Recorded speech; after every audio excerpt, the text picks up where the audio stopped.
ஒருவேளை நாம் அறிமுகம் ஆனவர்களாய் இருக்கலாம், ஆகாதவர்களாய் இருக்கலாம். ஆனால் கர்த்தருடைய பிள்ளைகள் என்கிற ஒரு உறவின் ஐக்கியத்திலே தேவன் நம்மை வைத்திருக்கிறார். அதற்காக ஆண்டவருக்கு நாம் நன்றி செலுத்துவோம். எனவே இந்த விசேஷித்த நாளிலே உங்களோடு கூட இந்த மகிழ்ச்சியான நேரத்தை கொடுப்பது எங்களுக்கு மிக மகிழ்ச்சி. பாஸ்டர் சொன்ன விதமாக என்னுடைய சபையிலேயே ஒரு நிகழ்ச்சி இந்த நாளிலே ஆயத்தம் செய்யப்பட்டிருந்தது. ஆனால் தவிர்க்க இல்லாத காரணங்களினால் அந்த நிகழ்ச்சி இன்றைக்கு அங்கே எங்களுடைய சபையிலே ரத்து செய்யப்பட்டது. ரத்து செய்யப்பட்ட அடுத்த சில மணி நேரங்களில் எனக்கு பாஸ்டரிடத்திலிருந்து இந்த அழைப்பு வந்தது. எனவே நான் நினைக்கிறேன், ஆண்டவர் இதைத்தான் தம்முடைய சித்தமாக வைத்திருப்பார் என்று நம்பி ஆண்டவருக்கு நான் நன்றி செலுத்துகிறேன். இன்னொரு ப்ரோக்ராம் நாங்கள் வச்சிருந்தோம். என்னுடைய மகள் பாண்டிச்சேரியில் இருக்கிறார். அவளை பார்க்கறதுக்காக நானும் வைஃபும் அங்கே போகணும்னு வச்சுருந்தோம். ஸோ எல்லா நிகழ்ச்சிகளும் ரத்து செய்து இந்த நாளிலே இங்கே வருவதற்கு ஆண்டவர் எங்களுக்கு உதவி செய்தார். நன்றி செலுத்துவோம். இப்படிப்பட்ட சந்தோஷமான நேரங்கள், மகிழ்ச்சியான நேரங்களிலே நாம் வரும்போது இந்த சந்தோஷத்தின் மையத்திலே ஆண்டவர் இருக்கிறாரா என்பதை நாம் கவனித்துக் கொள்ள வேண்டும். பல நேரங்களிலே சந்தோஷங்கள் வேறு இடங்களிலே மையம் கொண்டு அது அப்படியே வெளியே போயிடும். ஆனால் உண்மையிலேயே இந்த நாளிலே நாம் மையம் கொள்ள வேண்டியது யாருக்குள்ள? ஆண்டவருக்குள்ள, இல்லையா? கர்த்தருக்குள் நாம் மையம் கொள்ள வேண்டிய ஒரு அவசியம் நமக்கு இருக்கிறது. இந்த நாளின் முக்கியத்துவத்தை நாம் உணர வேண்டும். பாஸ்டர் சொன்ன விதமாக அநேக எதிர்ப்புகள், அன்னைக்கு அவங்க எங்க வீட்டுக்கு வந்திருந்தாங்க. பாஸ்டர் ஆகும் இந்த சரித்திரத்தெல்லாம் எங்கிட்ட சொன்னாங்க. எவ்வளவு இடர்பாடுகளின் நடுவிலே, போராட்டத்தின் நடுவிலே இந்த ஊழியம் அங்கே தொடங்கப்பட்டது. இன்றைக்கும் அவைகளை எல்லாம் மேற்கொண்டு நடப்பதற்கு ஆண்டவர் உதவி செய்திருக்கிறார் என்பதை நாங்கள் கேள்விப்பட்டோம். ஆண்டவருடைய நாமத்திற்கு நாம் நன்றி சொல்லுவோம். நீங்க வாசித்த வேத பகுதியிலிருந்து சில விஷயத்தை நான் உங்களுக்கு ஞாபகப்படுத்திவிட்டு அதன் பிறகு நான் இன்றைக்கு உங்களோடு சொல்ல நினைத்த வேத பகுதிக்கு உங்கள் கவனத்தை நான் திருப்ப முயற்சிக்கிறேன். ஆகாய் தீர்க்க தரிசனத்தின் புத்தகம் 2ஆம் அதிகாரத்திற்கு உங்களுடைய கவனத்தை நீங்கள் திருப்புவீர்களானால், இப்ப நம்ம ஒரு வேத பகுதியை எல்லாரும் சேர்ந்து படிச்சோம். எத்தனை பேர் படிச்சீங்க? பைபிள் கையில் வச்சிருக்கிறவங்களாம் கை தூக்கி காட்டுங்களா? படிச்சீங்களா எல்லாரும்? எத்தனாவது வசனம் வரைக்கும் படிச்சோம்? நம்ம 9வது வசனம் வரைக்கும் படிச்சோம். உங்களுக்கு இதுல என்ன புரிஞ்சுதுன்னு எனக்கு தெரியல. படிச்சீங்க, என்ன புரிஞ்சுது, எதை பத்தி அங்க சொல்லியிருக்கு, எதுக்காக இன்னைக்கு பாஸ்டர் அதை தெரிந்தெடுத்தாங்க அப்படின்றத பத்தி உங்களுக்கு புரிஞ்சுதான்னு எனக்கு தெரியல. ஒருவேளை பாஸ்டர் அந்த வேத பகுதியை எதுக்காக படிச்சாங்கன்னு அவங்களுக்கு ஒரு நோக்கம் இருந்திருக்கும். அது ஒருவேளை அவங்க உங்களோட பின்னால சொல்லுவாங்களா இருக்கும். ஆனா இன்னைக்கு இது உங்களுக்கு ரொம்ப பொருத்தமான ஒரு வேத பகுதி. இஸ்ரவேல் மக்கள் பாபிலோனிய சிறையிருப்புக்கு 70 ஆண்டுகள் கடவுள் அவர்களை அனுப்பி வைத்தார்.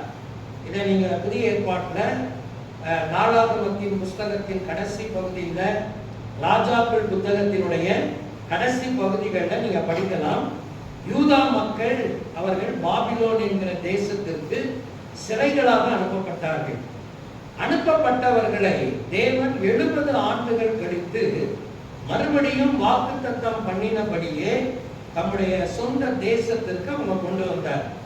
ஆனா அவங்க சிறையிருப்பாக அவங்களை கொண்டு போன நேபுகாத்நேச்சார் என்கிற ராஜா ஏற்கனவே எருசலேமில் இருந்த தேவாலயத்தை இடித்து தரைமட்டமாக்கி விட்டார்.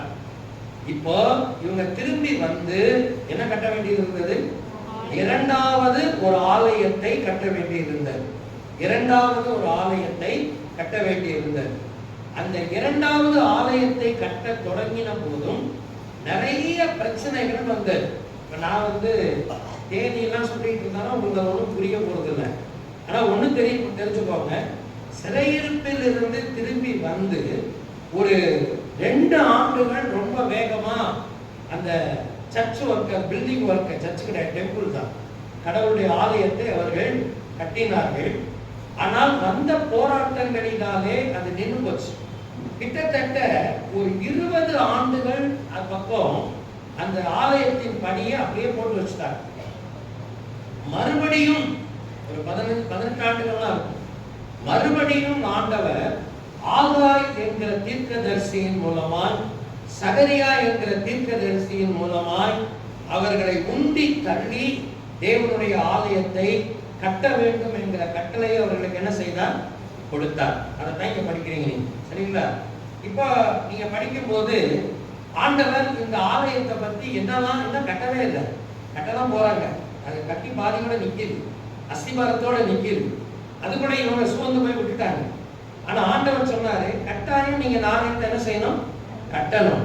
ஏன் கட்டணும் அப்படின்னா சில காரணங்களை ஆண்டவர் சொல்றார். முதல்ல என்ன சொல்றாருன்னா, நீங்க 3வது வசனத்தை பார்த்தீங்கன்னா, இந்த ஆலயத்தின் முந்தின மகிமையை கண்டவர்களின் மீண்டிருக்கிறவர்கள் யார்? இப்பொழுது இது உங்களுக்கு எப்படி காண்கிறது? ஒன்றும் இல்லாதது போல் காண்கிறது அல்லவா? முந்தின ஆலயத்தின் மகிமையை பார்த்தவர்கள் வயது முதிர்ந்தவர்கள் ஒருவேளை சில பேருக்கு இருந்திருக்கலாம். முந்தின ஆலயம்னா இது சாலமோன் கட்டின தேவாலயம். சாலமோன் கட்டின தேவாலயம் சர்வ மகிமையோடு இருந்த தேவாலயம். ஆண்டவருடைய ஷெக்கினா மகிமை அந்த ஆலயத்தை திறந்த நாடிலே அங்கே வந்து இறங்கியது. ஆனா இப்ப பிந்தின ஆலயத்தை பார்க்கிற இவங்களுக்கு இது ரொம்ப அற்பமாக தெரிந்தது. முந்தின ஆலயத்தை போல இது பிந்தின ஆலயம் எப்படி இல்லை, மகிமை உள்ளதாக இருக்கல அப்படின்ற மாதிரி அவங்க நினைச்சாங்க. ஆனா ஆண்டவர் என்ன சொன்னார் தெரியுங்களா? 4வது வசனத்துல, செருபாபேலே திடன்கொள், கர்த்தர் சொல்லுகிறார்,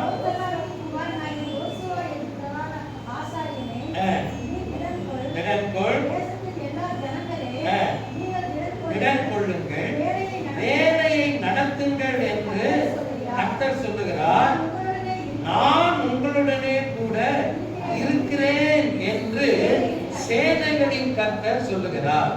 தடைகளை கண்டு நீங்கள் என்ன செய்ய வேண்டாம்? சோர்ந்து போக வேண்டாம் என்று ஆண்டவர் சொல்றார்.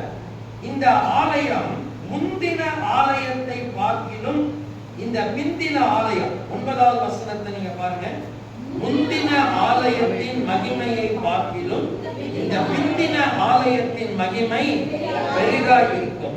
எப்படி பெரிதாக இருக்கும்? எப்படி பெரிதாக இருக்கும்? சாலமோன் தேவாலயத்தை கட்டி அதை பிரதிஷ்டை செய்த போது தேவனுடைய ஷெக்கினா மகிமை இறங்கி வந்து ஆலயத்தை நிரப்பினது. ஆசாரியர்கள் உள்ளே நின்று என்ன செய்ய முடியல? ஊழியம் செய்ய முடியல, அவ்வளவு பலமாக இறங்கினர். ஆனா இந்த ஆலயத்தை கட்டி முடித்து பிரதிஷ்டை பண்ணின போது அப்படியெல்லாம் ஒரு மகிமையும் வரல, ஒண்ணுமே நடக்கல. அப்ப ஆண்டவர் சொன்னாரு, முன்னாலே சொல்லிட்டாரு, நீங்க அப்படியெல்லாம் எதுவும் நடக்கலன்னு என்ன செய்யக்கூடாது? சோர்ந்து போகக்கூடாது. முந்தின ஆலயத்தை விட பிந்தின ஆலயத்தின் மகிமை எப்படி இருக்கும்? எப்படி பெரிதா இருக்கும்? எப்படி பெரிதா இருக்கும்? நம்ம பார்க்கிற மாதிரி எதுவுமே நடக்கலையே, எப்படி பெரிதா இருக்கும்? அதோடைய மகிமையே அதுக்கு முந்தின வசனம் தான். நீங்க பாத்தீங்கன்னு சொன்னா 7வது வசனம், சகல ஜாதிகளையும் அசைய பண்ணுவேன், சகல ஜாதிகளாலும் விரும்பப்பட்டவர் வருவார். அதுதான் அந்த ஆலயத்தின் மகிமை. என்ன அந்த ஆலயத்தின் மகிமை? என்ன? ஒரு நாளைக்கு சகல ஜாதிகளாலும் விரும்பப்பட்டவர் இந்த ஆலயத்துக்குள் என்ன செய்வார்? வருவார். அடுத்து நம்ம வாசிக்கிறோம், இதோ ஆலயத்தை மகிமையால் நிறைய பண்ணினேன் என்று சேனைகளின் கர்த்தர். அதுதான் மகிமை. எதுவுமே உடனடியா பார்க்க முடியல. ஆகாய் தீர்க்க தரிசனம் சொன்ன இந்த தீர்க்க தரிசனத்துக்கு பிறகு குறைந்தபட்சம் ஆண்டவர் ஒரு 450 வருடங்கள் கழித்துதான் இந்த உலகத்துல ஆண்டவர் இயேசு கிறிஸ்து உலகத்துல வந்தார். இயேசு கிறிஸ்து இந்த உலகத்துல வந்தார். இங்க வாசிக்கிறோமே, சகல ஜாதிகளாலும் விரும்பப்பட்டவர். யார் அந்த சகல ஜாதிகளாலும் விரும்பப்பட்டவர்? ஆண்டவராகிய இயேசு கிறிஸ்து சகல ஜாதிகளாலும் விரும்பப்பட்டவர் மேசியா இந்த உலகத்திலே வருவார். அவர் இந்த ஆலயத்திலே இருந்து ஊழியம் செய்வார். எனவே இந்த ஆலயத்தின் மகிமை முந்தின ஆலயத்தின் மகிமையை விட பெரிதாயிருக்கும். ஒரு அல்லேலூயா சொல்லுவோமா? அதுதான் மகிமை. என்ன நடந்தது? ஆஃப்டர் 500 இயர்ஸ், ஏறத்தாழ ஒரு 400-500 வருடங்களுக்கு பிறகு இயேசு கிறிஸ்து தேவனுடைய குமாரன் இந்த உலகத்துல வந்த நாட்களிலே இதே ஆலயத்தில் தான் அவர் நின்று பிரசங்கம் பண்ணினார். இதே ஆலயத்தில் நின்றுதான் அவர் போதித்தார். இதே ஆலயத்தில் வைத்துதான் அநேக மக்களை அவர் என்ன ஆக்கினார்? சுகமாக்கினார். இதே ஆலயத்தின் திரைச்சீலை தான் ஒரு நாள் இயேசு சிலுவையில் அடிக்கப்பட்ட போது கீழிருந்து மேலாக இரண்டாய் பிளந்தது. முந்தின மகிமையை விட பிந்தின மகிமை பெரிதாயிருக்கும். எனவே ஆண்டவர் நமக்கு முந்தின நாட்களில் கொடுத்த மகிமையை விட பிந்தின நாட்களிலே நம்முடைய ஊழியத்திலேயும் நம்முடைய வாழ்க்கையிலேயும் அவர் செய்கிற மகிமையான காரியங்களை வரக்கூடிய நாட்களிலே நாம் என்ன செய்ய வேண்டும்? அனுபவிக்க வேண்டும். அதற்கு கடவுள் யாரை பயன்படுத்த முடியும்?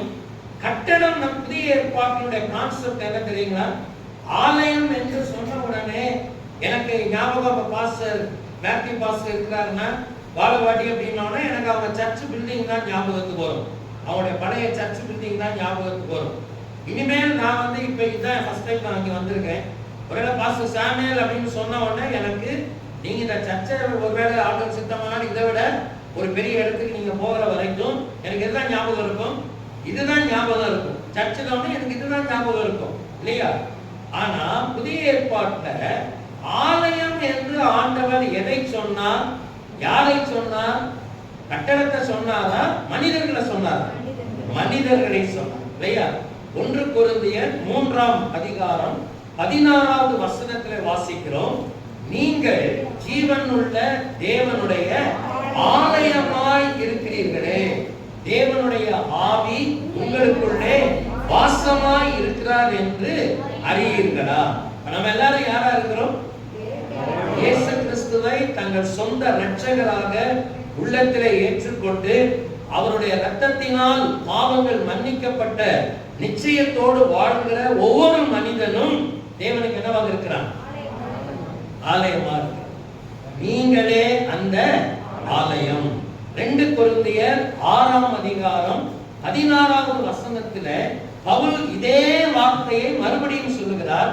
அந்த 16வது அந்த வசனம் முடிகிற தருவாயில சொல்றாரு, நீங்கள் ஜீவனுள்ள தேவனுடைய ஆலயமாய் இருக்கிறீர்களே, நான் உங்களுக்குள்ளே வாசம் பண்ணுவேன், நான் உங்களுக்குள்ளே உலாவுவேன், நான் உங்களுக்குள்ளே உங்களுடைய என்னவாக இருப்பேன்?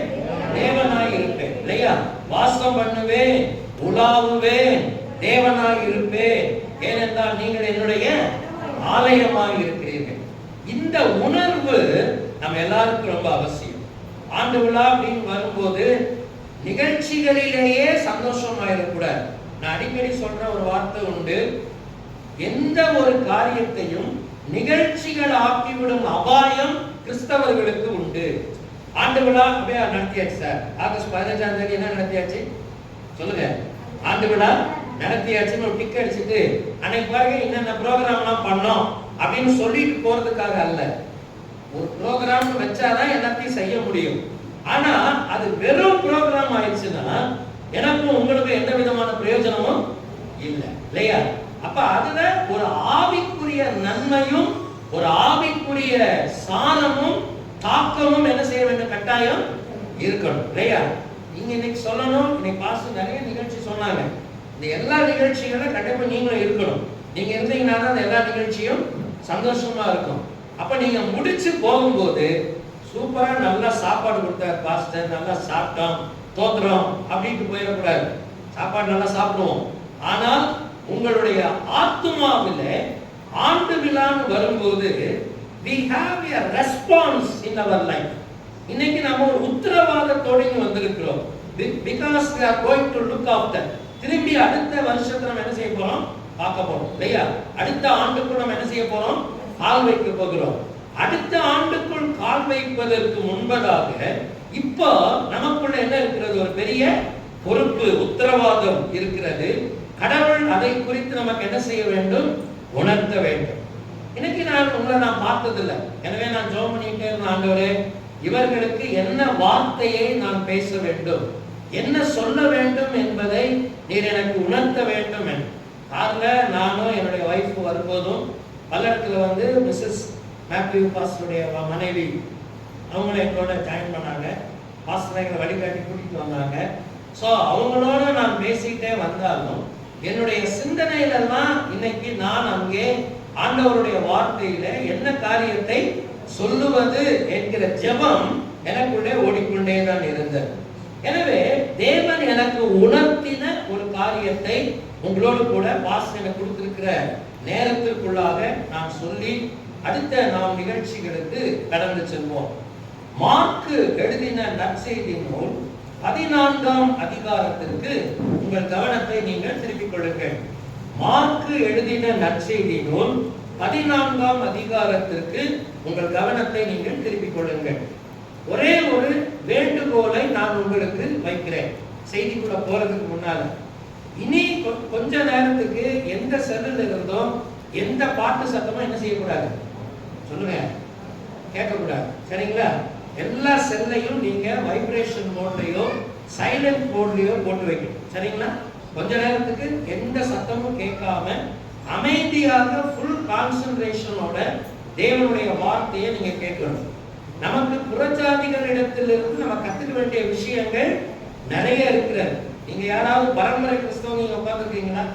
3 தலைமுறையா 4 தலைமுறையா நாங்க கிறிஸ்தவ நீங்க யாராவது இருக்கிறீங்களா? கொஞ்சம் கை தூக்கி காட்டுங்க பார்க்கலாம். இருக்கீங்களா? யாருமே இல்லை இல்லையா? மேக்சிமம் நம்ம எல்லாரும் யாரு தான்? முதல் தலைமுறை கிறிஸ்தவர்கள் இல்லையா? we are all first generation Christians. இந்த தலைமுறையில் தான் சில ஆண்டுகளுக்கு முன்பு சமீபத்திலோ நாம் என்ன செய்தோம்? ஆண்டவரை இரட்சகராக ஏற்றுக்கொண்டோம் இல்லையா?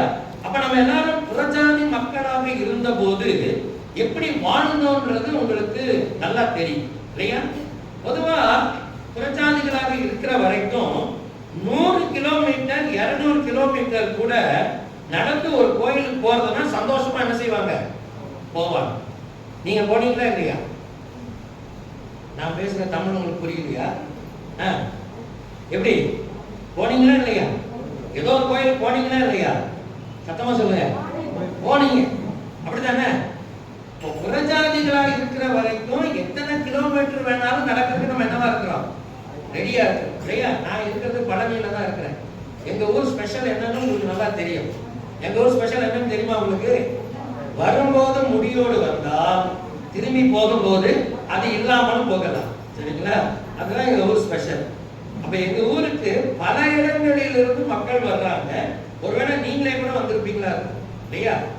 ஆனா விசுவாசிகள் ஆன பிறகு ஒரு 3 தெரு தள்ளி ஒரு கூட்டம் நடக்குதுன்னா, மாஸ்டர் 3 தெரு தள்ளியா வச்சிருக்கீங்க, எனக்கு அவ்வளவு தூரம் என்ன செய்ய முடியாது, இது எப்படின்னு எனக்கு ஒண்ணுமே புரியல. அங்க இருக்கும்போது 300 கிலோமீட்டர் நடக்கிறோம். ஆனா இங்க வந்த பிறகு பக்கத்துல தெருவுல அல்லது ஒரு 10 வீடு தள்ளி வரணும்னா அவ்வளவு தூரம் வரணுமான்னு கேட்கிறோம். கிறிஸ்தவம் நம்மை சோம்பேறியாக்கி விட்டதா என்பது எனக்கு தெரியும். அதனால நம்ம ரொம்ப கவனமா ஜாக்கிரதையாக நம்ம புறஜாதி மக்களை கவனிக்கணும். எனக்கு ஒரு ஃபேஸ்புக்ல ஒரு வீடியோ வந்திருந்தது. ஒரு இஸ்லாமிய மசூதியில எடுக்கப்பட்ட வீடியோ அது. அங்க நிறைய பேர் தொழுகிறதுக்காக உள்ள வர்றாங்க. ஆண்கள், பெண்கள் எல்லாம் உள்ள விட மாட்டாங்களா? ஆண்கள் உள்ள வர்றாங்க. நீங்க உள்ள வரும்போது கவனிச்சீங்கன்னா உள்ள வர்ற வேகத்துல அந்த இடத்துல ஒரு பெரிய வலை மாதிரி ஒண்ணு கட்டி பெருசா வலையோ துணியோ கட்டி வச்சிருக்கிறாங்க பெருசா. உள்ள வரும்போதே இந்த செல்போனை இப்படி தூக்கி எறிஞ்சிட்டு உள்ள போறாங்க. என்ன செஞ்சுட்டு போறாங்க? அந்த உள்ள வர்ற வேகத்தை நீங்க பார்க்கணும். வேகமா உள்ள வந்து அவங்க கையில இருக்கிற அந்த காஸ்ட்லியான செல்போனை என்ன செய்யறாங்க? தூக்கி இப்படி எரிஞ்சிட்டு உள்ள போறாங்க. நம்மளால தான் என்ன செய்வோம்? ஒரு செல்போனை வீட்டுல வச்சுட்டு வந்துட்டாலே, ஐயோ சர்ச்சுக்கு வரும்போது எதை வச்சுட்டு வந்துட்டேன்? செல்போனை வச்சுட்டு வந்துட்டேனே. கவலை ஃபுல்லா எது மேலதான் இருக்குது? செல்போன் மேலதான் இருக்குது. அதை யாராவது எடுத்துட்டு போயிட்டாங்கன்னா என்ன பண்றது? இப்ப இத்தனை போனை அங்க தூக்கி போடுறானே, இந்த போனை வேற யாராவது எடுத்துக்குவாங்கிற கவலைப்படுறான் அவன். அவ்வளவு. புறஜாதி மக்களிடத்துல நம்ம படிக்கணுமா வேண்டாமா? இல்லையா? நம்ம வாழ்க்கையை நம்ம மிக கவனமாக ஆராய வேண்டும். எனவே இந்த நாள்ல நீங்க அந்த சிந்தையோட கொஞ்ச நேரம் இங்க நீங்கள் அமர்ந்திருக்க வேண்டும். எப்பவுமே நான் எங்களுடைய வேதாகம கல்லூரியில படிக்கிற மாணவர்களுக்கு அவங்களுக்கு சொல்லிக் கொடுக்கும் போது, பைபிள் சொல்லிக் கொடுக்கும் போது பைபிளை எப்படி படிக்கணும்ன்றது நம்ம சொல்லிக் கொடுப்போம். அது ஒரு என்னுடைய பழக்கத்துல ஒன்று. இப்போ நம்ம எல்லாருமே பைபிளை படிக்கிற மாணவர்களும் இல்லையா? சொல்லுங்க சார். காலேஜுக்கு போய் படிச்சாதான், பைபிள் காலேஜ் போய் படிச்சாதான் படிக்கிறதா? இல்ல நம்ம எல்லாருமே பைபிள் மாணவர்கள் தானே? பேச மாட்டேங்கிறீங்க. நான் பேசுறது தமிழ் உங்களுக்கு புரியலையோ? புரியுதா? நீங்க புரியுதுன்றீங்க, சென்னையில பிரியுதுன்னு பிரியுதுன்னு சரிங்களா? சரி, புரியுதோ பிரியுதோ ஏதோ நடக்குமா இல்லையா? ஒரு கிறிஸ்தவன் தன் வாழ்நாள் முழுவதும் வேதத்துக்கு அவன் என்னவாகத்தான் இருக்கிறான்? மாணவனாகத்தான் இருக்கிறான் இல்லையா? வாழ்க்கை முழுசும் நம்ம ஆண்டவருடைய வார்த்தைக்கு என்னவாக இருக்கிறோம்? மாணவர்களாகத்தான் இருக்கிறோம். அப்ப நான் அவங்களுக்கு சொல்லிக் கொடுக்கும்போது ஒண்ணு சொல்லுவேன். இந்த வேதாகமத்துல சுவிசேஷங்களை படிக்கும் போது முதல் 3 புத்தகம் இருக்கு பாத்தீங்கன்னா, சுவிசேஷம். புதிய ஏற்பாடு என்னது? மத்தேயு, மார்க்கு, லூக்கா. இந்த 3 புக் இருக்கு பாத்தீங்களா? இந்த 3 புக்ல நீங்க ஏதாவது ஒரு நிகழ்ச்சியையோ ஒரு போதனையோ நீங்க படிச்சீங்கன்னா அது அடுத்த 2 புத்தகத்திலும் இருக்கா அப்படின்றத கண்டிப்பா நீங்க என்ன செய்யணும்? பார்க்கணும். சரிங்களா? கண்டிப்பா மத்தேயுல இருக்கிற சில விஷயங்கள் எதுல இருக்கும்? மார்க்குல இருக்கும். சில நேரம் அதே நிகழ்ச்சி எங்க இருக்கும்? லூக்கால இருக்கும். அப்படி இல்லைன்னா ஏதாவது ஒன்றையாவது இருக்கும். இதுக்கு பேர் என்ன சொல்றாங்கன்னா சமநோக்கு நற்செய்தி நூல்கள். கொஞ்சம் வாய் திறந்தால சத்தமா சொல்லுவாங்க. ஆங்கிலத்துல சினாப்டிக் காஸ்பல்ஸ் அப்படின்னு சொல்லுவாங்க. அப்படின்னா ஒன்னு சொல்றதையே திருப்பி அடுத்தது சொல்லுது. யோவான் மட்டும் இந்த இதுக்குள்ள வராது. இந்த 4 சுவிசேஷத்துல யோவான் மட்டும் அதுக்குள்ள வராது. ஏன்னா மற்ற 3லயும் இல்லாத 99% விஷயங்கள் என்ன புக்ல இருக்குது? யோவான்ல இருக்குது. எனவே அது ஒரு தனித்தன்மை மிக்க யூனிக் காஸ்பல் அப்படின்னு சொல்லுவாங்க. அது ஒரு தனித்தன்மை மிக்க.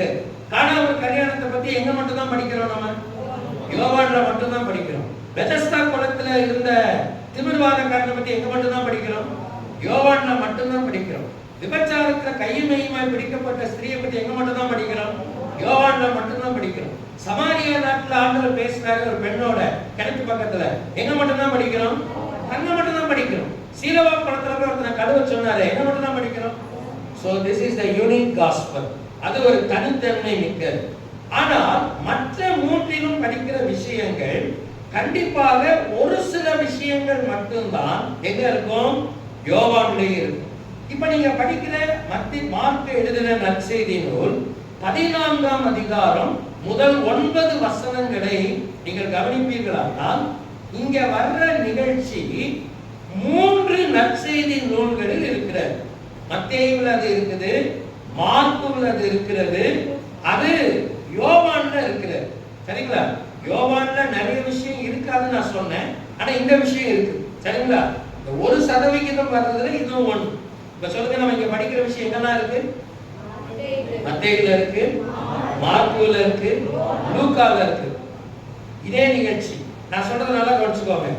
இதே மாதிரியான ஒரு நிகழ்ச்சி, வாய்க்கான சொல்லுங்க, இதே மாதிரியான ஒரு நிகழ்ச்சி எங்க இருக்குது? லூக்கால இருக்கு. புரியுதா உங்களுக்கு? இதே நிகழ்ச்சி அல்ல. என்ன நிகழ்ச்சி?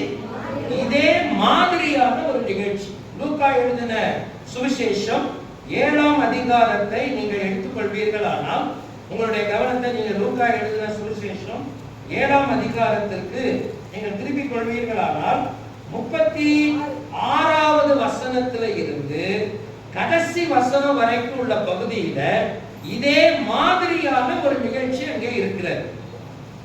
இதே நிகழ்ச்சி, இதே மாதிரியான நிகழ்ச்சி. ரெண்டுக்கும் வித்தியாசம் இருக்கா? இருக்கா இல்லைங்களா? நீங்க பேசிக்கிட்டே இருந்தீங்கன்னா தான் எனக்கு ரொம்ப நல்லது, உங்களுக்கும் ரொம்ப நல்லது இல்லைங்களா? ரொம்ப தெரிஞ்ச மாதிரியே தலையாட்டி உட்கார்ந்து இருந்தீங்கன்னா என்ன ஏமாற்ற முடியாது. ஏன்னா நானும் சபையில போதகராக தான் இருக்கிறேன். சரிங்களா? நான் இப்படி கண்ண மூடிட்டுல கன்வென்ஷன் பிரசங்க இருந்த மாதிரி பேச மாட்டேன். சரிங்களா? உங்களை பார்த்து தான் பேசிட்டு இருப்பேன். நீங்க என்ன பார்த்து தான் பேசணும். அல்லேலூயா. ரைட். இப்போ இந்த 4 இடத்துலயுமே இயேசு ஒரு வீட்டிலே விருந்துக்கு போயிருக்கிறார். அந்த விருந்து வீட்டிலே ஒரு பெண்மணி வந்து இயேசுவின் பாதத்திலும் தலையிலும் தைலம் ஊற்றினதாக இந்த சம்பவம் சொல்லுகிறது. எங்க இருக்கிற சம்பவம் சொல்லுது? மத்தேயுல சொல்லுது, மார்க்குல சொல்லுது, யோவான்ல சொல்லுது, லூக்கால சொல்லுது. அப்படின்னா நான் என்ன சொன்னேன்?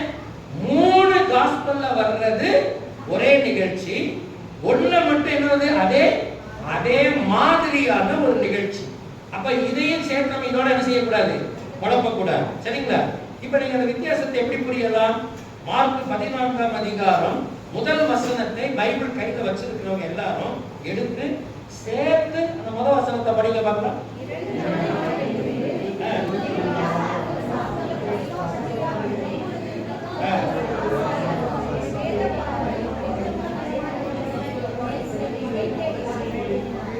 மூன்றாவது வசனம், அவர் பெத்தானியா குஷ்டரோகியா இருந்த சீமோன் வீட்டிலே போஜனம் பண்ணி இருக்கையில் ஒரு ஸ்திரீ விலையேற பெற்ற நலனம் என்னும் உத்தம தைலம் உள்ள வெள்ளைக்கல் பரணியை கொண்டு வந்து அதை உடைத்து அந்த தைலத்தை அவருடைய சிரசின் மேல் ஊற்றினார்.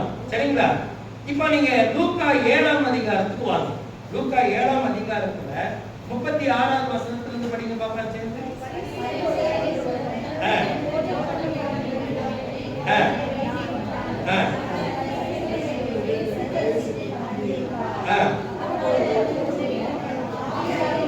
பாவியாகிய ஒரு ஸ்திரீ.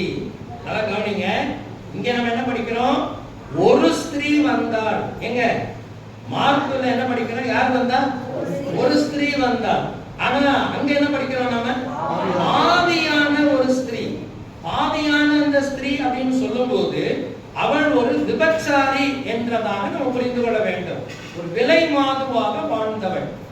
அவளும் இதே மாதிரி தைலத்தை கொண்டு வந்து இயேசுவின் பாதத்துல பூசி அழுது ஆண்டவரிடத்துல மன்னிப்புக்காக மன்றாடினார்.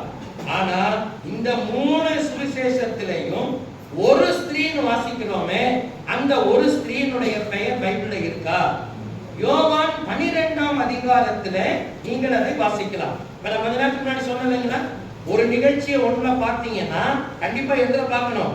அடுத்த 2 இதுல பார்க்கணும் நான் சொன்னேனா இல்லையா? இப்ப யோவான் 12ஆம் அதிகாரம் முதல் 8 வசனங்களிலே நீங்கள் பார்ப்பீர்களானால் 12ஆம் அதிகாரம் முதல் வசனத்தை நீங்க படிக்கலாம்.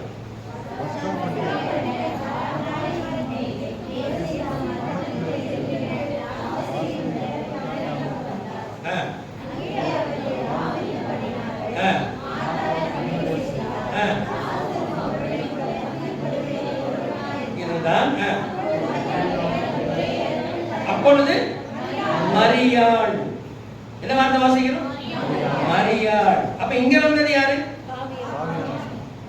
லூக்கா 7ஆம் அதிகாரத்துல வந்தது யாரு? பாவியான ஸ்திரீ. அந்த நிகழ்ச்சியே வேற. மத்தேயு 26ஆம் அதிகாரம் 6ல இருந்து 13. நீங்க வேணா அதை குறிச்சு வேணா வச்சுக்கோங்க. மத்தேயு 26ஆம் அதிகாரம் 6ல இருந்து 13, மார்க் 14 1ல இருந்து 9, யோவான் 12 1ல இருந்து 8. நான் திரும்ப சொல்றேன். மத்தேயு 26 6ல இருந்து 13, மார்க் 14 1ல இருந்து 9, யோவான் 12 1ல இருந்து 8. இந்த 3 நிகழ்ச்சியும் ஒரே நிகழ்ச்சி தான். அப்ப அந்த ஒரு ஸ்திரீன்னு சொல்றோமே, அந்த ஸ்திரீயின் பேர் என்னது? மரியாள். புதிய ஏற்பாட்டுல மரியாள் என்ற பேருக்கு குறைவே கிடையாது. இன்னைக்கு நம்ம கிறிஸ்தவ மத்தியில பெண்கள் அதிகமா வைக்கிற பேர் என்ன பேர் தான்? மரியாள் அல்லது மேரி. அப்படிதானே? மேரின்னு இங்கிலீஷ்ல வைப்பாங்க, தமிழ்ல மரியாள் வைப்பாங்க. மரியாள்ன்றது ஒரு காமன் நேம். அதனால நீங்க புதிய ஏற்பாட்டுல எங்க மரியாதை படிச்சாலும் இயேசுவின் தாயாகிய மரியாதை என்ன செய்யக்கூடாது? நினைக்க கூடாது. அந்த இடத்துல வர்ற மரியாள் யாருன்றத நீங்க கண்டுபிடிச்சுக்கணும். சரிங்களா? இப்போ இந்த இடத்துல இந்த மரியாதை எப்படி அடையாளம் வைக்கிறது? இவள் மார்த்தாளின் சகோதரியாகிய மரியாள். யாரு? மார்த்தாளின் பெத்தானியா கிராமத்துல ஒரு 3 பேர் வாழ்ந்து வந்தாங்க. மார்த்தாள், மரியா, லாசரு. இவங்க 3 பேருக்கு அப்பா அம்மா இருந்தாங்களா இல்லையா தெரியாது. கல்யாணம் ஆயிருச்சா இல்லையா தெரியாது. லாசரு அண்ணனா தம்பியான்றது நமக்கு தெரியாது. ஆனா இவங்க 3 பேரும் பிரதர்ஸ் அண்ட் சிஸ்டர் அப்படின்றது நமக்கு தெரியும். இப்ப அந்த குடும்பத்துல தான் இது நடக்குது. லாசரு மரித்து ஆண்டவர் அவனை 4வது நாள் என்ன செஞ்சிட்டாரு? உயிரோட அவனை எழுப்பிட்டார். எழுப்பின பிறகுதான் இந்த பிரேயர் மீட்டிங். இந்த பிரேயர் மீட்டிங் வந்து ஒரு நன்றி சொல்றதுக்காக வைக்கப்பட்டிருக்கிறது. அந்த மீட்டிங்ல தான் மரியாள் என்ன செய்தால் நலதம் என்கிற ஒரு விலை உயர்ந்த தைலத்தை கொண்டு வந்து அதை உடைத்து இயேசுவின் பாதத்தில் பூசினார். உடனே பக்கத்துல இருந்தவங்க என்ன சொன்னாங்க? மார்க் 14 வாங்க. என்ன சொன்னாங்க? 4வது வசனத்துல, அப்பொழுது சிலர் இந்த தைலத்தை இப்படி வீணாய் செலவழிப்பானே, இதை 300 பணத்துக்கு அதிகமான கிரயத்திற்கு விற்று தரித்திரருக்கு கொடுக்கலாமே என்று சொல்லி அவனை குறித்து முறுமுறுத்தார்கள். சார், தைலம்ன்ற வார்த்தைக்கு முதல்ல என்ன அர்த்தம் நீங்க கொஞ்சம் சொல்லுங்க. அமிர்தாஜன தைலமா, நீலகிரி தைலமா, விக்ஸ் தைலமா? இது என்ன தைலம்? இது தெரியுது. அது தைலம் என்ன தைலம்? தலைவலிக்கு பூசுறதா இல்ல சென்ட் மாதிரி பூசிக்கிறதா? இது தலைவலி தைலம் கிடையாது, சென்ட். இது பரிமள தைலம். பரிமள தைலம்னா என்னது? சரிங்களா? அதுக்கு பேர் என்ன பேரு? நலதம். இந்த பிராண்டுக்கு பேர் என்ன பேரு? நலதம். இந்த நலதம் என்கிற தைலத்தை பத்தி மார்க் என்ன சொல்றாருன்னா, நலதம் என்னும் உத்தம தைலம். சார், இது ஒரு பெரிய கிராமட்டிக்கல் மிஸ்டேக்கா தான் நமக்கு தெரியும். ஒரு இலக்கண பிழை மாதிரியும் தெரியும். இப்ப நம்ம சபையில வந்து ஒரு பொண்ணு இருக்கான்னு வைங்களேன், சாரான்னு ஒரு பொண்ணு இருக்கான்னு வச்சுக்கோங்களேன். சாரா என்ற பெண் உத்தமமான பெண் அப்படின்னு சொன்னா ஒத்துக்கலாம், சரிங்களா? சபையில ஒரு சென்ட வாங்கி வந்து வச்சுக்கிட்டு இந்த தைலம் உத்தமமான தைலம்னா இவர் என்ன, இவருக்கு பாவம் தமிழ் தெரியுமா தெரியாதான்னு தெரியலையே. அதை போய் என்னன்னு சொல்றாரு இவரு? உத்தமமா ஒரு ஆளை பிடிச்சா பரவாயில்ல. ரொம்ப வருஷத்துக்கு முன்னாடி சேலத்துல டேனிஷ் பட்டன் ஒரு இடம் உங்களுக்கு தெரியுமான்னு தெரியல எனக்கு. அங்க பெத்தேல்னு ஒரு பெரிய நிறுவனம் ஒன்று இருக்கு, இன்னும் இருக்கு அந்த நிறுவனம். அந்த நிறுவனத்துல ஒரு பெரிய கான்ஃபரன்ஸ், ஒரு மிஷனரி கான்ஃபரன்ஸ் ஒன்று நடக்குது. அதுல ஊழியர் செய்யறதுக்காக நாங்க ஒரு டீம் போயிருக்கோம். அப்ப அதிகாலை 4-5 மணி இருக்கும் அந்த கேம்பஸ்க்குள்ள. பெரிய கேம்பஸ், எத்தனையோ ஏக்கர் உள்ள. பார்த்தீங்கன்னா பயங்கர குளிர் வேற அந்த டைம்ல. அப்ப நாங்க எங்களுக்கு தங்குற இடம் என்னன்னு தெரியல. அங்கிருந்து செக்யூரிட்டி ஒருத்தர் வந்தார். இந்த குர்கான் இருப்பாங்க பார்த்துருக்கீங்களா, வடநாட்டுக்காரங்க குர்கான்னு சொல்லுவாங்கல்ல, அந்த ஆள் தான் வந்தார். நாங்க கேட்டோம், சார் எங்களுக்கு தங்குற இடம் தெரியல. அரே அவருக்கு தான் ஆரம்பிச்சார். அரே நீங்க எங்கிருந்து வந்துருக்கீங்களோ அப்படின்னாரு. அரே நாங்க சென்னையில இருந்து வந்திருக்கிறோம் அப்படின்னு. உடனே இவர் என்ன பண்ணாரு, உங்களுக்கு வாங்கன்னு கூப்பிட்டு போனார். ஒரு ரூமை திறந்தார். அந்த ரூம் பார்த்தீங்கன்னா இப்படி இந்த சரிவுல ஓடு போட்டிருக்குது. இந்த பக்கம் ஒரு பில்டிங் இருக்கு. இப்படி சரிவுல ஓடை இறக்கி உள்ளுக்குள்ள ஃபுல்லா பாய், இந்த போற பாய் இருக்கு பாத்தீங்கன்னா, இந்த ஓலப்பாய், ஓலப்பாயை வச்சு கீழே கவர் பண்ணியிருக்கிறாங்க. அதை ஃபுல்லா உள்ள கவர் பண்ணியிருக்கிறாங்க. அதே நீங்க தங்குற ரூம் இதுதான் சார் அப்படின்னாரு. உள்ள நுழைஞ்சா பயங்கரமான வானம், உள்ளுக்குள்ள நுழையவே முடியல. நாங்க கேட்டோம், என்னங்க இதுக்குள்ள இப்படி நாளுது? அரே சார், இங்கே அணிலெல்லாம் வந்து டெலிவரி பண்ணலாம் சார் அப்படின்றாரு. என்ன சொல்றாரு? அணிலெல்லாம் நிறைய பேர் வந்து என்ன பண்ணாங்க, டெலிவரி பண்ணா சார். எப்ப அதுக்கு நாத்தமே பெட்டர், நீ கொஞ்சம் கிளம்ப அப்படின்ட்டேன். நீ பேசுற தமிழை கேட்டா இதுக்கு இந்த நாத்தமே பரவாயில்ல, கொஞ்சம் கிளம்பு பாணி அப்படின்னு. அதுக்கப்புறம் நாங்க கொஞ்சம் விடிகிற வரைக்கும் காத்திருந்து அப்புறம் அந்த பொறுப்பாளர்கிட்ட கூப்பிட்டு அந்த ரூமை சுத்தம் பண்ணி, சில நேரத்துல வார்த்தைகள் பொருத்தம் இல்லாம இருக்குது இல்லையா? தைலத்தை நல்ல தைலம்னு சொல்லுங்க, உயர்ந்த தைலம்னு சொல்லுங்க. என்ன தைலம் வருது? அது என்ன உத்தம தைலம்? அதனுடைய தூய்மையை குறிப்பதற்காக அந்த வார்த்தை பயன்படுத்தப்படுகிறது. சொல்லுங்க, purity. It denotes the purity. அவ்வளவு பியூரான தைலம் அப்படின்றதுக்காக என்ன வார்த்தை பயன்படுத்தப்படுகிறது? உத்தம தைலம். அதுக்கு பேர் என்ன பேரு? நலதம். இல்லையா? அவங்க என்ன சொல்றாங்க, இவ்வளவு காஸ்ட்லியான சென்ட கொண்டு வந்து காலையும் தலையிலையும் ஊத்திட்டு இருக்கிறியம்மா, இத வித்து யாருக்கு கொடுத்துருக்கலாம்? ஏழைகளுக்கு கொடுத்திருக்காங்க. எத்தனை பணத்துக்கு? 300 பணம்னா எவ்வளவு? பைபிள் படிக்கும் போது உங்களுக்கு என்ன புரிஞ்சது? 300 பணம்னா நாங்க பைபிள் படிச்சாதாங்க புரிய போதுன்றீங்களா?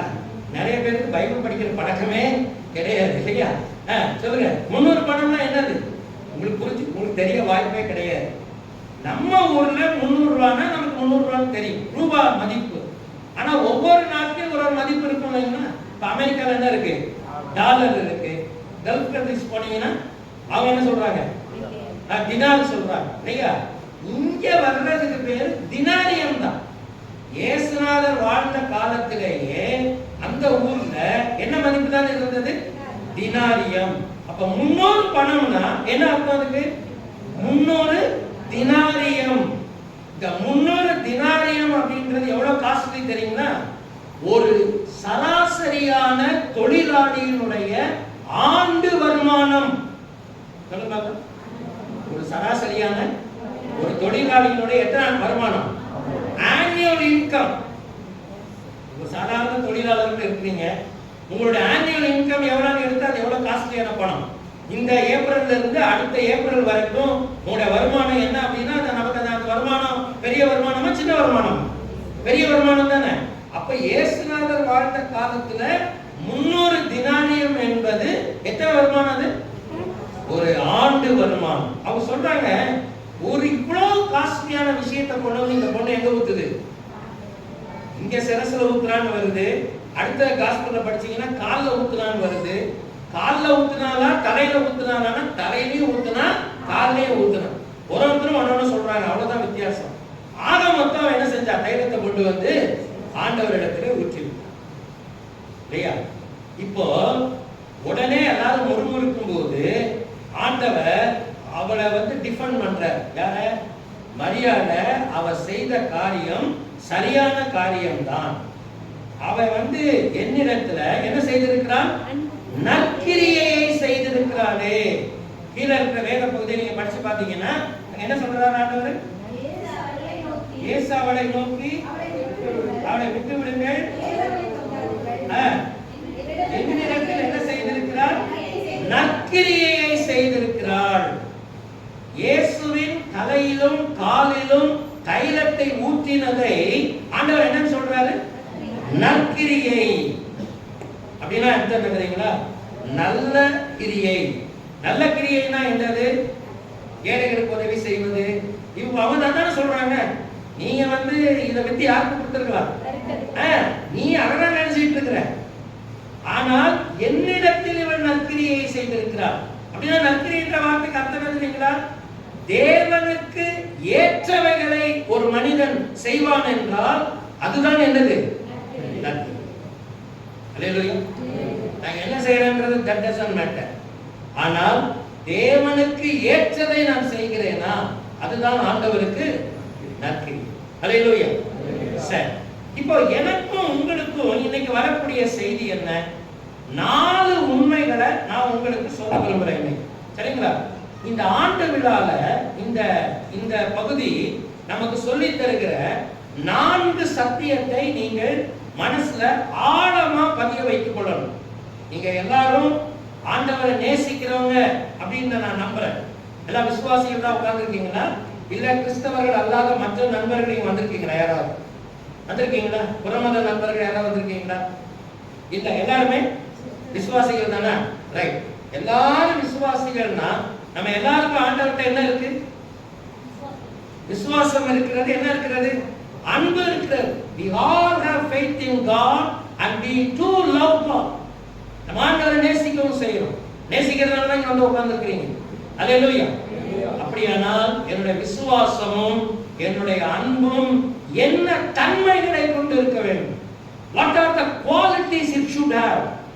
கிறிஸ்தவர்கள் இன்றைக்கு குருட்டுத்தனமா ஆண்டவரை அவங்க பின்னால போறாங்க. அவங்க எங்க போறாங்கன்னு தெரியல. எல்லாம் போறாங்க, நாங்களும் போறாங்க. ஆனா உங்களுக்கு ஒரு தெளிவு வேணும். யாரை பின்பற்றுகிறோம், எதற்கு பின்பற்றுகிறோம், எப்படி பின்பற்றுகிறோம் என்பதில் எனக்கு என்ன இருக்கணும்? எனக்கு தெளிவு. அப்படின்னா என்னுடைய அன்புக்கும் என்னுடைய விசுவாசத்திற்கும் 4 முக்கியத்துவங்கள் அல்லது அடையாளங்கள் அல்லது பண்புகள்னு வச்சுக்கோங்க. இது இருக்கான்னு பாருங்க. சபையை சேர்ந்த விசுவாச மக்கள் இங்க, வேற சபைக்கு நீங்க போறவங்க, நீங்க ஏதோ ஃப்ரெண்ட் இங்க வந்திருந்தீங்கனாலும் வெல்கம். ஒருவேளை இந்த சபையில இருக்கிற மக்கள் நீங்க இந்த 4 பண்புகளையும் உடையவர்களாய் உங்க விசுவாசத்தை வச்சிருக்கிறீங்களா? இனிமேல் தொடருவீங்களா? இதை நீங்க கேட்க போறீங்க. சரிங்களா? ரைட். முதல்ல மரியாதை எனக்கு சொல்லிக் கொடுக்கிற முதல் பாடம் என்ன? 3வது வசனம். சீக்கிரமா நம்ம பாஸ்டர் கொடுத்த நேரத்துக்குள்ள நான் முடிக்கிறேன். வாசிங்க பார்க்கலாம். 3வது வசனத்தை வாசிங்க. பெத்தானியாவில் குஷ்டரோகியாக இருந்த சீமோன் வீட்டிலே போஜன பந்தி இருக்கையில் ஒரு ஸ்திரீ விலையேறப்பட்ட நலனம் என்னும் உத்தம தைலம். இவ்வளவு நேரம் அந்த தைலத்தை பத்தி நான் சொன்னேன்னா, அந்த தைலம் எப்படிப்பட்டது? ரொம்ப பியூரிட்டி, ரொம்ப தூய்மையானது, அது ரொம்ப காஸ்ட்லியானது இல்லையா? எத்தனை பணம்? 300 பணத்துக்கு இவ்வளவு நேரம் வளர்க்க சொன்னதா இல்லையா? ஜான் மெக்கார்த்தர் என்கிற ஒரு வேத பண்டிதர், ஆங்கிலத்துல நிறைய புத்தகம் எழுதியிருக்கார்.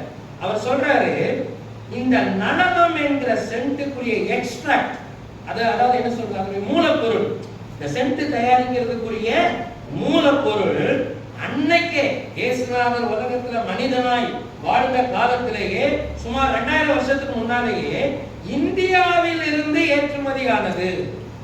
அல்லேலூயா.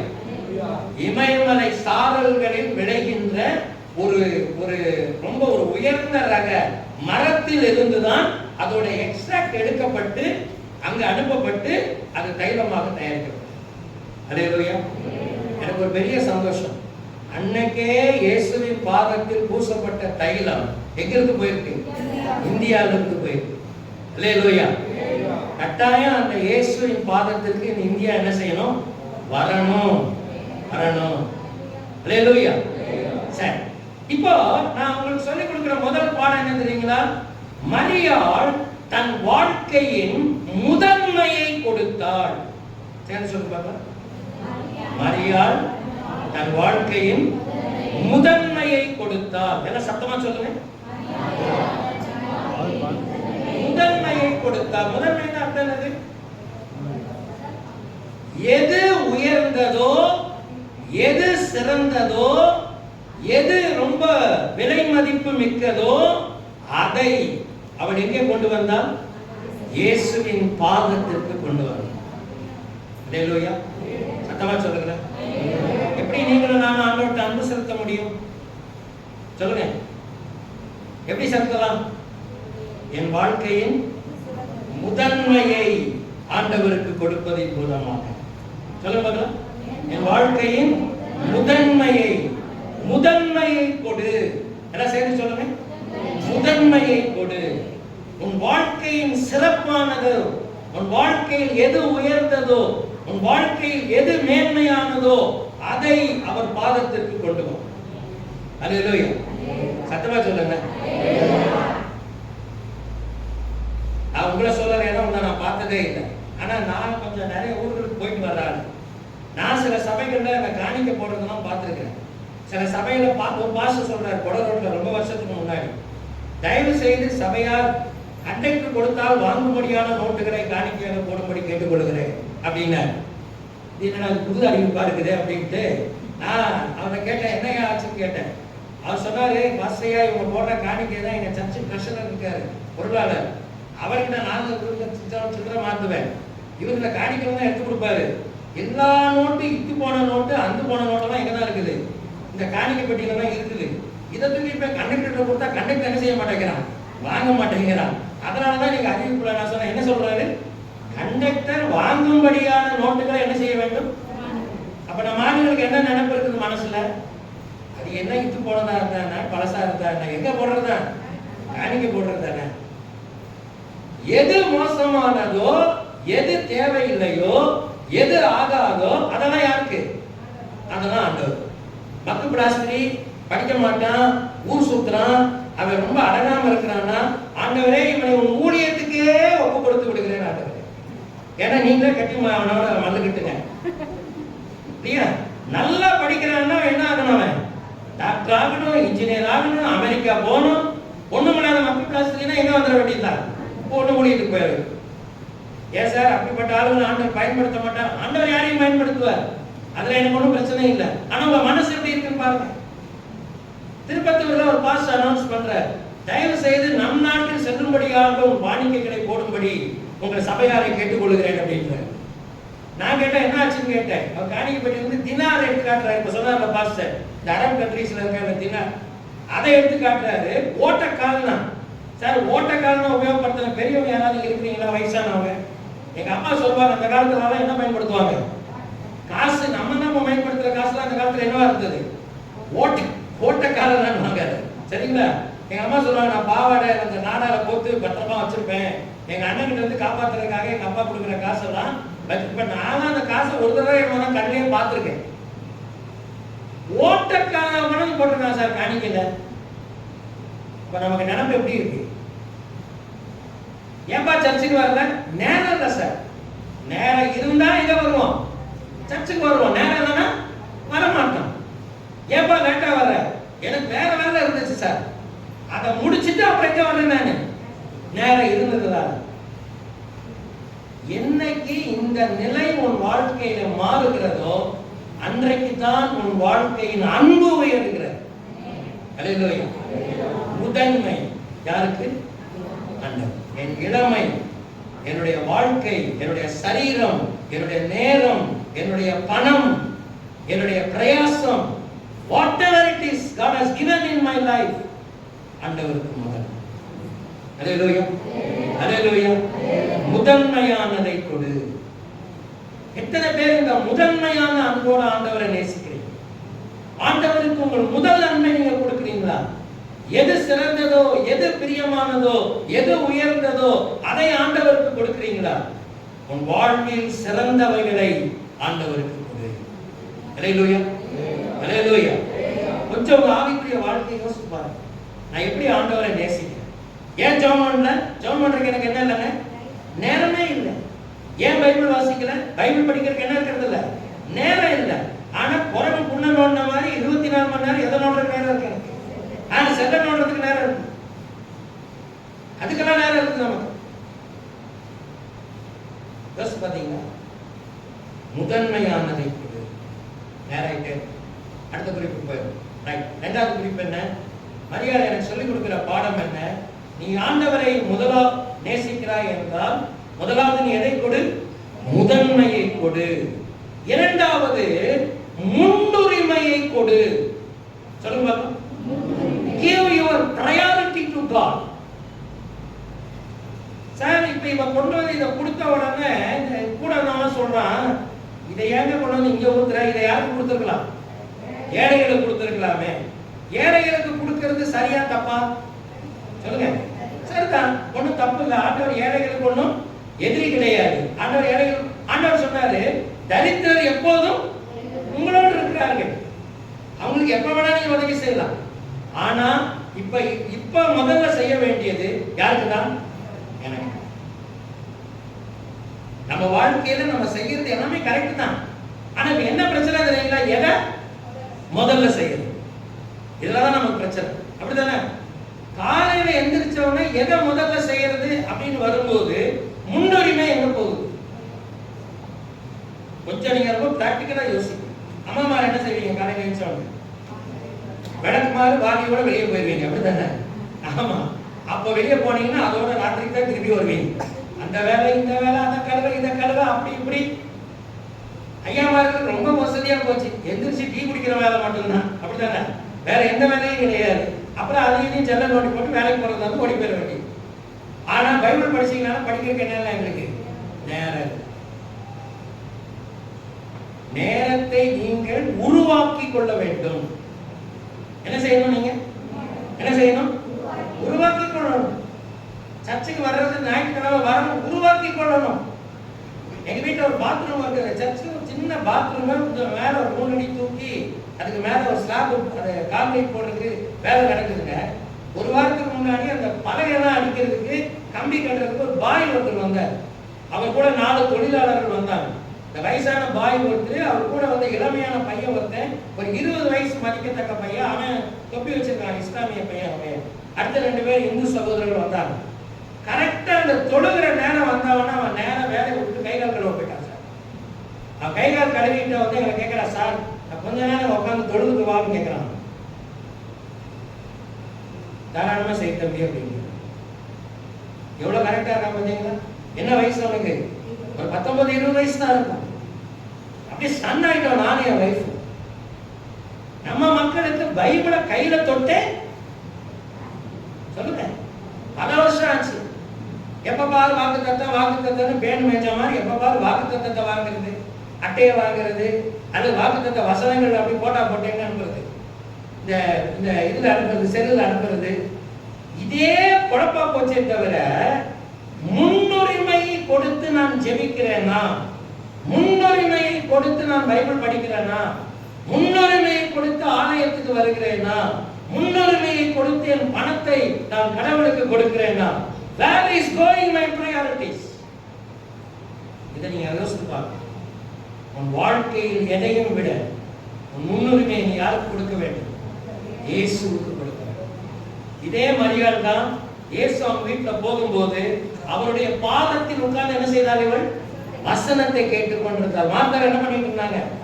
வேலை செஞ்சுட்டு இருந்தாங்க. ஆண்டவர் என்ன சொன்னார்? மார்த்தாளே, நீ பற்பல வேலைகளில் செய்வதில் கவலைப்படுகிறாய், மரியாளோ தன்னை விட்டு எடுபடாத நல்ல பங்கை தெரிந்து கொண்டார். என்ன நல்ல பங்கு?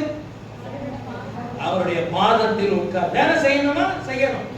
ஆண்டவருக்கு மத்தியானம் சோறு கொடுக்கணும்னாங்க. சோறு கொடுக்கறதுக்கு தான் மார்த்தாளுங்க தான் வேலை செஞ்சுட்டாலும் இருப்பாவா இருக்கும்.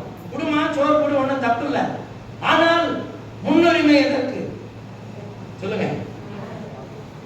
எங்க சர்ச்சில் இப்போ இந்த ஃபங்க்ஷன் டைம்ல சோறாக்குற பிசினஸ் நான் நிறுத்திட்டேன்.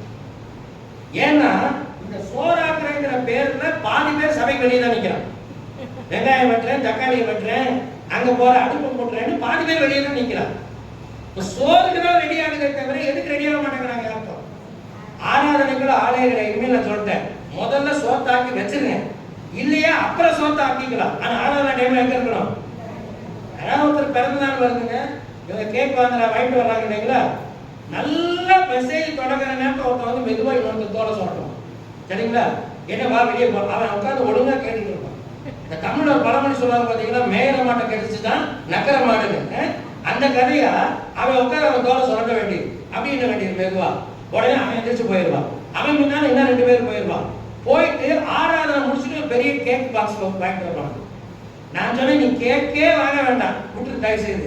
ஆனா ஆராதனை எவனும் என்ன செய்யறது கிடையாது, கூட்டிட்டு போறேன். ஒண்ணு முதல்ல வாங்கிட்டு வந்துரு, இல்லைன்னா அப்புறமே வாங்கிட்டு வா. ஆராதனையை விட நமக்கு கேக் முக்கியமே.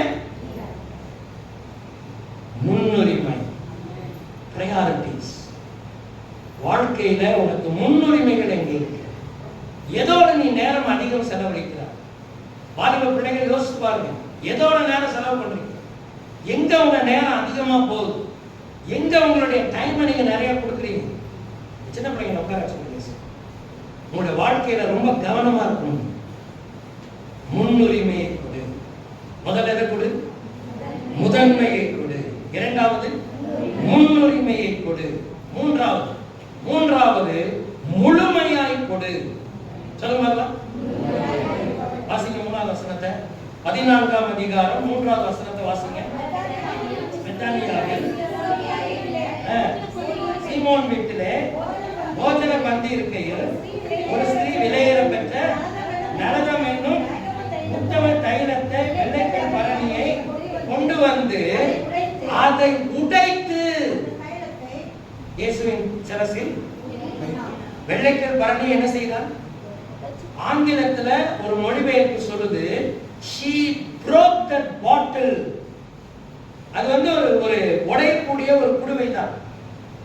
காஸ்ட்லியான தைலம் இருக்குது சார், அதுக்குள்ள ரொம்ப காஸ்ட்லியான ஒரு சென்ட் உள்ள இருக்கு.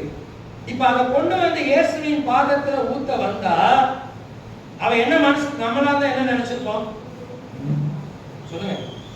இத கொண்டு வந்ததே பெரிய விஷயம், இது ரொம்ப ரொம்ப சொல்லுங்க காஸ்ட்லியான விஷயம்.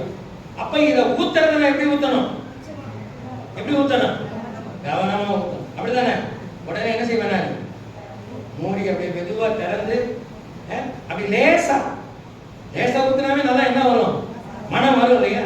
லேசா ஆண்ட ஆண்டவர் தலையில கொஞ்சம், ஆண்டவருடைய பாதத்துல கொஞ்சம் ஊத்தி, வாசனை போறதுக்கு முன்னாடி என்ன செய்யணும்? பாட்டில டைட் பண்ணி முதல்ல பத்திரமா வச்சு. மரியாதை என்ன செய்தா?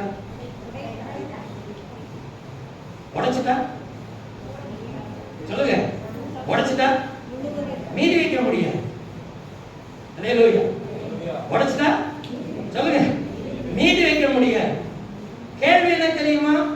உன்னுடைய அர்ப்பணிப்பை நீ முழுமையாய் கொடுக்கிறாயா அல்லது பகுதியாய் கொடுக்கிறாயா? ஆண்டவருக்கு நான் அர்ப்பணிச்சிருக்கிறேன்றது ரைட், ஓகே. ஆனால் பாதி கொடுக்கிறேன், பாதி என்ன செய்யல. இப்ப நம்ம எல்லாரும் என்ன விசுவாசிகள்? ரெண்டு வகையான விசுவாசிகள் இருக்கிறாங்க. என்னது? பாட்டில மூடிய திறக்கிற விசுவாசிகள் ஒரு கூட்டம் இருக்கான். ஒரு கூட்டம் யார் இருக்கா? பாட்டில உடைக்கிறவன் இருக்கா.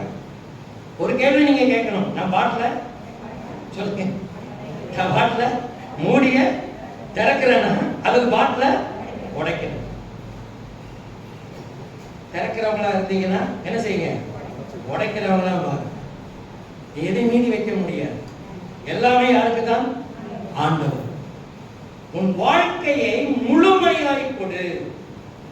ஆண்டவரிடத்தில் நீ அன்பு செலுத்தும் போது உன்னுடைய அன்பு முழுமையானதாக இருக்க வேண்டும். பாதி இங்க, பாதி அங்க, பாதி கொடுத்துட்டு பாதி வச்சுக்கிறது, கொஞ்சம் அங்க கொஞ்சம். நீங்க உங்களுக்கு ஒண்ணு தெரியுமா? ஒண்ணு நீங்க ஆண்டவரை நேசிக்கலாம், ஒண்ணு ஆண்டவரை விட்டு நீங்க என்ன செய்யலாம்? விலகி இருக்கலாம். இந்த ரெண்டுக்கும் ஒரு இடைநிலை கிறிஸ்தவ வாழ்க்கையில கிடையாது. அங்க கொஞ்சம், இங்க கொஞ்சம், அங்க பாதி, இங்க பாதி. ஒண்ணு நீ நேசிக்கலாம் அல்லது வெளியே. ஒரே நேரத்தில் உலகத்தையும் இயேசுவையும் நீ ஒன்றாக நேசிக்க முடியாது. உன்னை முழுவதுமாய் நீ இயேசுவுக்கு கொடுக்கலாம் அல்லது முழுமையாய் உன்னை உலகத்துக்கு கொடுக்கலாம். இன்னைக்கு நம்ம யாருக்கு கொடுக்க வந்திருக்கோம்? ஆண்டவரே, என் வாழ்க்கையில நான் எதையும் மீதி வைத்துக் கொள்ளுகிற அர்ப்பணிப்புகளோடு நான் வாழக்கூடாது. என் வாழ்க்கையை நான் என்ன செய்ய வேண்டும்? உடைத்து உடைய பாதத்திலே நான் சமர்ப்பிக்கிறேன்.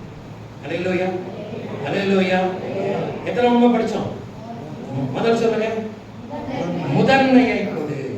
இரண்டாவது, முன்னுரிமையை கொடு. முதலாவது, முழுமையாய் கொடு. நாலாவது, முந்தி கொடு. சொல்லுங்க, முந்தி கொடு. 14ஆம் அதிகாரம் 8வது வசனத்தை வாசி.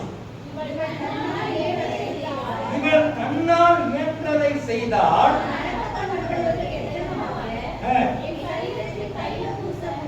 என் சரீரத்தில் தைலம் பூச முந்திக் கொண்டாள். பொதுவா நம்ம ஊர் பழக்கத்துல சாதாரணமா ஒருத்தர் இறந்து போயிட்டாங்கன்னா அடக்கம் பண்ணிட்டு 3வது நாள் போய் என்ன ஊத்துவாங்க? பால் ஊத்துவோம். இருக்கும்போது கஞ்சி ஊத்தி இருந்தாங்கன்னா இன்னும் கொஞ்ச நாள் அந்த கணவர் இருந்திருப்பாரு, அதாவது அந்த பாட்டிமா இருந்திருக்கும். அப்ப கஞ்சியே ஊத்தாம சாகடிச்சு போட்டு அப்புறம் 3வது நாள் கொண்டு என்ன ஊத்துறது? பால் கொண்டு மண்ணில் ஊத்திட்டு வருவாங்க. இது நம்ம ஊர் பழக்கம். அவங்க ஒரு பழக்கம் என்னன்னா 3வது நாள் போய் தைலத்தையும் வாசனை வர்க்கங்களையும் அந்த சரீரத்தின் மேல போடுவாங்க. எப்படிங்க போட முடியும்? நம்ம ஊர்லாம் குழி தோண்டி புதைக்கிறோம். ஆனா இஸ்ரவேல் நாட்டுல அந்த காலத்துல புகை மாதிரி இருக்கும். அந்த புகைக்குள்ள பாடியை உள்ள சீலையை சுத்தி வச்சுட்டு கல்லை வச்சு மூடிட்டு வந்துருவாங்க. அப்புறம் போய் என்ன செய்வாங்க? கல்லை 3வது நாள் போய் எடுத்து வச்சுட்டு அந்த பாடி மேல அந்த தைலம் எல்லாம் ஊத்திட்டு வருவாங்க. பாடி கெடாம ரொம்ப நாளுக்கு. இயேசு லாசருவை உயிரோடு எழுப்பும்போது உங்களுக்கு அந்த சம்பவம் ஞாபகத்துக்கு வருதா? இந்த கல்லை என்ன செய்யுங்க? புரட்டுங்க. நான் சொல்றேன் இல்லையா? இயேசுவுக்கு அந்த தைலத்தை ஊத்த போனாங்களே இந்த பெண்கள், அப்ப அவங்க என்ன பேசிக்கிட்டே போறாங்க? நமக்காக அந்த கல்லை யார் புரட்டுவான்னு பேசிட்டு போறாங்க. பாத்தீங்கன்னா இதான் விஷயம். புரியுதா உங்களுக்கு? அப்போ ஆண்டவர் சொல்றாரு, நான் மரணம் அடைந்து அடக்கம் பண்ணப்பட்டு 3வது நாள் எனக்கு நீங்க தான் என்ன ஊத்த வருவீங்க? கையில ஊத்த வருவீங்க. ஆண்டவர் என்ன செய்தார்? முந்தி கொண்டார். முந்தி கொண்டாலும் அர்த்தம் என்ன தெரியுங்களா? பிந்தி கொண்டால் நீ தைலம் பூசுறதுக்கே உனக்கு என்ன இல்லை, உனக்கு தருணமே கிடையாது. ஏன்னா நான் இருந்தாதானே கவலை இல்லை. நானே என்ன செஞ்சிருவேன்? 3வது நாள் உயிரோட வந்துடுவேன். அங்க போய் யாருக்கு போய் தலையை கொடுத்துருது? முந்திக் கொண்டார். எதை செய்தாலும் கர்த்தருக்காக செய்யும் போது நீ என்ன செய்ய வேண்டும்? முந்திக்கொள். ரொம்ப கருத்தை பிடிச்சி உங்களை திருகி வாங்க வாங்கன்னு தரத்தரன்னு இழுத்து, இல்ல அதை செய்யுங்க உங்களை பிடிச்சி தள்ளி விட்டு அப்படி கட்டாயமா ஒரு வேலையை செய்யக்கூடாது. கர்த்தருடைய வேலையில எல்லாத்துலயுமே எப்படி இருக்கணும்? நீங்க முந்திக்கொள்ளும். நான் செய்யறேன், நான் பண்றேன். ஏன்னா எல்லாத்துக்கும் அது என்ன இருக்கு? நம்ம வேற யாரையாவது ஒருத்தர் பிடிச்சி தள்ளி போட்டு நம்ம என்ன செஞ்சுக்கலாம், தப்பிச்சுக்கலாம்னு பார்ப்போம். கிறிஸ்தவ வாழ்க்கையில பதிலீடுகள் கிடையாது. உங்களுக்கு தெரியுமா? கிறிஸ்தவ வாழ்க்கையில் என்ன கிடையாது? பதிலீடுனா அர்த்தம் அது நான் செய்யறதுக்கு பதிலாக இன்னொரு ஆள் என்ன செய்யறது, அந்த வேலையை செய்ய வைக்க கிடையாது. நான் செய்ய வேண்டியதை நான் தான் செய்யணும். நீங்க செய்ய வேண்டியதை யூ ஹேவ் டு டூ. கப்பல் ஒன்றுல இந்த குழந்தைய உட்காரச்சு, குழந்தைய மட்டும் இப்படி நடக்கூடாது. ஒரு கப்பல்ல நிறைய பேர் ரொம்ப நாள் பிரயாணம் பண்ணிக்கிட்டே இருந்தாங்க. அப்படி பிரயாணம் பண்ணிக்கிட்டே இருக்கும்போது நிறைய பேருக்கு ரொம்ப நாள் கடல்ல பிரயாணம் பண்ணும்போது என்ன செய்வாங்கன்னா, இந்த கப்பல்ல மேல்தளத்துல போய் நேரம் போகாதுல்ல, எங்க பார்த்தாலும் வேற என்னவா தான் இருக்கும், தண்ணியா இருக்கும். எவ்வளவு போர் அடிக்கும் இல்லையா? மேல போய் நின்று விளையாண்டுட்டு இருப்பாங்க, பந்து விளையாடுவாங்க, பேட்மிண்டன் விளையாடுவாங்க, இப்படி கொஞ்சம் ஜாலியா மேல இருப்பாங்க. இப்படி விளையாடிட்டே இருக்கும்போது ஒரு பையன் தப்பி அப்படியே உள்ள விழுந்துட்டான், கடலுக்குள்ள விழுந்துட்டான். உடனே எல்லாரும் கூச்சல் போட்டு வந்துட்டு, ஐயோ பையன் விழுந்துட்டான், பையன் விழுந்துட்டான். ஆனா யாரும் எங்க குதிக்கல, கடலுக்குள்ள குதிக்கல. சரிங்களா? வாலிபர்கள் பெரிய பெரிய ஜாம்பவான்கள் நிக்கிறாங்க. ஆனா எல்லாரும் எட்டி பார்த்துட்டே நிக்கிறான். யாரும் என்ன செய்யல, உள்ள விடுதலை. திடீர்னு 10 ஒரு சத்தம் கேட்டுச்சு. பார்த்தா ஒருத்தர் உள்ள குதிச்சிட்டாரு. உள்ள குதிச்சு போய் நீந்தி பையனை என்ன செஞ்சாரு, கொண்டு வந்தார். தலையை பிடிச்சி குத்திட்டு வந்துட்டார். மேல வந்துட்டார். வேலை எல்லாருக்கும் நிப்பாட்டு உடனே இந்த கடல்ல இருப்பவங்க எல்லாம் சுத்தி கை தட்டி அந்த ஐயாவுக்கு என்ன செய்யணும், ஒரு நன்றி சொல்லணும்னு சொல்லி, ஐயா வீர தீரமாக எங்க குதிச்சிட்டீங்க, நீங்க கடலுக்குள்ளே குதித்து ஒரு பையனை என்ன செஞ்சீங்க, தூக்கி வந்து விட்டீர்கள் அப்படின்னு சொல்லும் போது திரும்பி பார்த்துக்கிட்டே இருந்தார். என்னையா நாங்க உங்களை பேசிட்டு திரும்பி பார்த்துக்கிட்டே இருக்கிறீங்க, என்னை தள்ளி விட்ட படவா யாரு அப்படின்னாரு. என்னை தள்ளி விட்ட படவா யாரு அப்படின்னா எவனோ என்ன பண்ணிட்டு அவரை தள்ளி விட்டான். தள்ளி விடுறதுக்கு தான் நம்ம ரெடியா இருக்கிறோமே தவிர நான் அதை செய்வேன் செய்யணுமா இல்ல. ஏதாவது சர்ச்சில் அனௌன்ஸ்மெண்ட் கொடுத்தா பதிவிக்கிறது அப்படியே, எதையா செய்யட்டும் அப்புறம் பார்த்துக்கலாம், நம்ம வேணும் வரும்போது அப்புறம் பார்த்துக்கலாம். இந்த பதுங்குறீங்க பார்த்தீங்கன்னா, அதுங்களா நீங்க அது உங்க உரிமை. ஊழியம் தடைபட கர்த்தர் எந்த விதத்துல என்ன செய்வார், ஊழியத்தை ஊழியம் நடக்கும். ஏன்னா இது மனுஷனுடைய ஊழியம் அல்ல, யாருடைய ஊழியம். ஆனால் ஒரு நாளைக்கு பலனை நீங்கள் இழந்து போவீங்க. ஒரு நாள் பலனை என்ன செய்வீங்க, இழந்து போவீங்க. வாழ்க்கையில் ஆண்டவருக்காக என்ன செய், முந்திக் கொடு. 4 உண்மைகளை இந்த மரியாதை எனக்கு சொல்லிக் கொடுத்திருக்கிறார். என்னுடைய கிறிஸ்தவ வாழ்க்கையில என்னுடைய அன்பும் என்னுடைய விசுவாசமும் இந்த 4 தன்மைகளை கொண்டதாக இருக்க வேண்டும். சொல்றீங்களா? சொல்லுங்க. முதல்ல முதன்மையானதை கொடு. என்ன சேர்த்து சொல்லுங்க. இரண்டாவது முன்னுரிமையை கொடு. மூன்றாவது முழுமையாய் கொடு. நாலாவது தலைகளை தாழ்த்துவோம். நன்றி.